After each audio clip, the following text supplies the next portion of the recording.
Bonjour, je m'appelle Aurélie Levaux, je suis administrateur général de la Fondation Dapper, également artiste.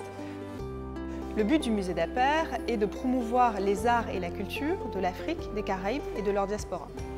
Alors ça fait assez longtemps qu'on rêve justement un petit peu de proposer un audio guide, mais jusqu'à il y a quelques années c'était vraiment très difficile au niveau mise en place et au niveau coût. Pour créer l'audio guide, on a cherché les solutions un petit peu existantes et on ne connaissait pas EasyTravel.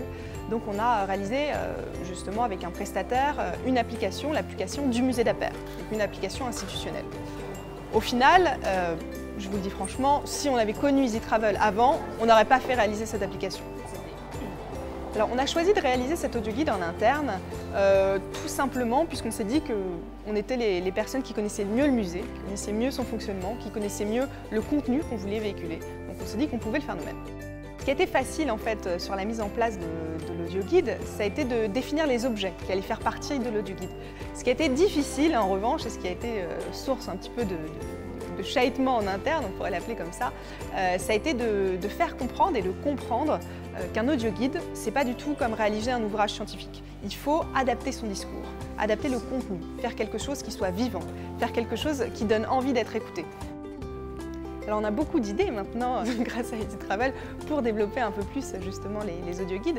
Donc la première étape pour nous, c'est de proposer des audio guides en anglais, bien sûr, puisque pour le moment c'est uniquement en français, ensuite peut-être en espagnol, mais au-delà des langues, c'est de proposer des parcours différents pour les personnes qui reviennent visiter l'exposition. Le deuxième point, c'est bien sûr d'utiliser EasyTravel à l'étranger, puisque au Sénégal, par exemple, quand on réalise nos expositions, on n'est pas toujours présent, ça peut être dur d'afficher. Donc on se dit par exemple que là-bas, ça pourrait être incroyable de faire pour nos expositions temporaires, d'utiliser EasyTravel, donc c'est quelque chose qu'on voudrait intégrer dans notre démarche, également dans les partenariats qu'on fait à l'étranger pour nos autres expositions.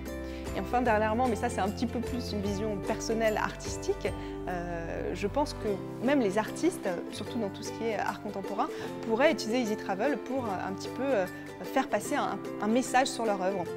On est absolument ravis d'avoir réalisé cet audio guide et encore plus de l'avoir fait maintenant avec EasyTravel, vu que c'est un outil formidable. On a besoin de développer ce genre de savoir, de moyens de transmission des connaissances, puisque ça permet en fait de toucher le public différemment.